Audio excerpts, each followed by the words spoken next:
to the RunRX podcast, where we talk about all things running. As many runners know, it's 90% mental. So join Coach Valerie and Coach Caroline as we go through the mental side of running. Welcome back to the RunRX podcast. I'm your host, Coach Caroline, and I'm here with Coach Valerie. We are talking on Zoom today because it's cold. So if you hear scratching, that's my dogs, or you might hear her dogs outside. Coach Valerie, I want to talk to you today. We get so many people that want to come into the membership, but they want to know like how much time they get with you. They want one-on-one coaching, but we don't really offer one-on-one coaching. And can you explain why that is? Like, what is it that you give them that they don't need one-on-one coaching? Okay, that's a great question. So here's the fun part of being a running coach. So when I watch you run, and right now, of course, being online is through the video or our online Zoom, I'm only looking at you. So when I do a gait analysis, it's really fun for me, but I'm helping you connect with your own movement of running. And I'm helping you initially, it's just what I see you doing, right? And so no one's ever probably really watched you run. And so what's going to change your running is really the consistency of the practice. And when I very first started coaching people, we did group clinics. And what I really noticed with people is as soon as we would get the camera out, they'd get first a little bit shy, like I've never been filmed before. This is really awkward. I'm not sure I want all this attention. And then when they could see the change in their movement, like their whole, everything shifted for them, their mindset, how they wanted to move. And then I would see their excitement actually wanting to make that change. And it would always be like, well, it's over. See you later. Right? I mean, like in a clinic setting. Yeah. So with the gait analysis, when I'm watching you run, it is only about you and your movement. However, the practice you're going to do, honestly, is the same practice that all of us need to do. That's the challenge. Yeah. Now you've told me a story before, and I think this was back when you were independent before we'd really gotten to know each other. And there was a woman, if I recall, she was like, "I don't heel strike. I don't know why my shins are hurting me. I don't know what this issue is." And you took the video of her running, and then you showed her frame by frame how her heel was impacting with the ground, and she was like, I'll be darned, right? She was like totally shocked. So there's some of that too, right? We really think we got it. We really think we know what we're bending our knees, Valerie. I know. I'm pulling. You told me to pull. I'm doing what you say. I get that a lot. Here's what's really cool is that when someone does come in the membership and they've either been watching the videos or gone through the reboot, I can see it. Like I can really see the effort you've put in your practice. And this is what I want to tell people. If you'd let me take you just that next step, I would get you there. Like, I don't know, it's hard to help someone feel what that's going to feel like until they're actually doing it. And think about it. When you go running, right? You leave your coach and go running, right? Or you're off running. And then to be able to come back and talk to the coach to let them know, here's the video to show you what I look like, but also I can talk to you about what I felt, are two very different things, but they both need to go together. And sorry. Well, I was going to say, and then so you do the gait analysis to kind of see where I'm at to start, but then we also make sure that they check in all along the way, not daily, but at least once a week. Right. Where I show you a specific drill that you've said, I want to see your ball of foot hops, or I want to see your 1, 2, 3 pull. And you want to, and then you're watching just that. And so you're helping me with those independent drills as well as I'm growing and learning the movement. Right. And also something to keep in mind is the majority of runners that come through RunRX are injured.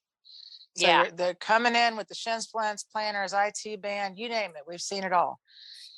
What they've been getting generally or hearing is you have tight hips, your glutes aren't firing, your one leg is shorter than the other, all of these limitations, right?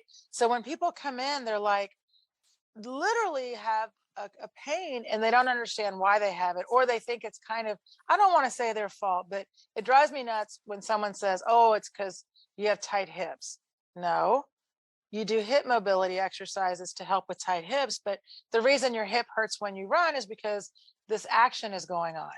And Right. that's the fun of running. And then you're right. If I can check in with you, it's like when you go to PT or chiro or anything, they don't want you to just come one time, right? They have to see Right. you enough time that you understand the movement you're supposed to be doing. And that's what the check-ins are all about. Now, I'll be honest, and maybe it was just the PTs that I went to, but I've been to quite a few. They would watch me the first time, and then I felt like they never watched me again. They just go, "Okay, go. You know what you're supposed to do," and they have me just go Yeah. do it. But with you, I feel like I can check in where maybe I was working on that drill, and for whatever reason, I got a little behind with work, and now I have to come back, and it feels different. I can check in again with you on those ball of foot hops, even though I'm past the ball of foot hops, right? I can still check in with you. Oh, and 100%. And also to think about, because I'm like, I tell people, I'm on whatever week or day you're on. I've been doing this Yeah. 22 years. So for me, it's never about you're behind. It's let me take you from where you are and let's progress you. And Right. It's like everybody's, a cha-cha. yeah, That's what I yeah. say. Two And steps forward, three also, steps back. correct. And this is why the gait analysis is so individual. This is what people need to get. If we all went to the same dance class, we'd all learn the same dance moves, right? We would all go and Right. learn like the cha-cha. We're all going to learn the same dance moves. We're all going to learn a little bit differently. And some of us are going to get it really quick and some of us have a little bit of a hard time. But as a teacher, I would be making sure that everyone understood the basic elements of the cha-cha. And then I would help you specifically where you were having problems or issues or That's whatever it is. And yeah, that's it's a what the great gait analogy. and that's what the gait analysis is all about. It's not about to show you what's wrong. It's about let's show you where you could be better. Right, right. Now, you mentioned injury. Talk real quick about if I am injured. We've, especially this last opening that we did around Thanksgiving, we had quite a few people come in injured, plantar fasciitis. Maybe they've got some pain in their knee. Can they take the membership even though they're not technically supposed to be running or they're not running right now? How do you handle that? Yes. So and it sounds so it sounds so wrong, but it's the best time to come to us Is is when you're injured. honestly No. when you're in, well, I hate to say it, but it's because Right. then you're ready. When you've hit rock bottom is when you're ready to make a change. You've Yes. tried the Yes. orthotics, you've tried the tape, you've tried the stretching, you've tried the whatever. I've had people come to me, you've seen it. We've had people come, they've had the surgeries and shots, and they're just so frustrated, right? And we have to tell people, well, you have to stop running. It's not running itself. It's not, you don't even have to stop running. You have to stop moving how you've been moving. I have However to you've stop been moving moving, incorrectly. Right. yeah, the movement pattern you've created for yourself is causing you injury. So we're going to help you, especially when you are not able to run volume. And we really help you. We have exercises that you can do in place. You could do them seated. I have someone right now, they fell off their mountain bike. So their injury is not even running related. And I'm having him do seated exercises because he still has to get back to movement. So guys, I'm Right. telling you, it's if you're willing, like I think Caroline said this really well, if you're willing to put the work in, we have the work for you to do. And remember, like I said, there's no catching up. So as you start to progress and you're able to run, we'll just be running or that next And step. just to wrap it up, just to make sure that they understand that this idea of I'm injured, so I shouldn't move. Right. How is that counterintuitive from a just a physiological, like a kinesiology standpoint? How is Right. that not a good idea? Well, I mean, we like to say movement heals. Correct movement brings correct movement, right? So Yeah. the challenge people have is, and by the way, it's kind of the oldest joke in the book, right? You go to the doctor and you say, "Doc, it hurts when I do this," and he says, "Then don't do that." Yeah.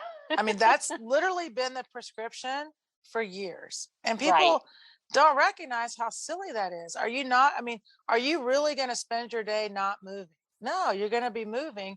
How about working on how to move correctly so we prevent the injury from happening? And guys, with running, what's so amazing is you can learn to run standing in place. I mean, Right. that's what I think is so fun. And then when you go take it outside, when you're ready to take distance, you'll be ready to take that distance. Yeah. And as I've told people before, when they're like, well, maybe I have to get something done on my knee, or my ankles hurt, so I can't put weight on it. I say, but you're still going to have to do something to get around the house, right? You're still going to have to go to the washroom, right? You're Yeah, still going to have to, make your way to your bed. And when you're doing that, now you're really changing your movement. Now you're really right, augmenting how your body's supposed to move. So you're going to actually get worse before you get better. So you're right, almost better off trying to correct it now, and right. build some of that muscle up, right? Some of the Yeah. muscle memory while you're Yeah, and we still have trying to get back out there. we have skill exercises, we have strength exercises, we have self-care exercises. And so there's never things that you cannot be working on, and so that's the nice part. So, it's like, okay, you know what? I can't run any distance right now, but I could do these strength exercises, I can do self-care, I can do these perception exercises. So there's all this stuff that you have to do anyway as a runner. So you might as well get in the habits now. Right. Okay, guys, thanks so much. And if you like what you're hearing, I hope you'll give us a 5-star review. Go to iTunes and give us a review. It helps to share our message with other runners out there. And we'll talk to you soon. Thank you for joining us on the RunRX podcast. If you'd like to know more, join us at www.runrx.fit. And if you have additional questions that you'd like answered on the podcast, email us at support@runrx.fit.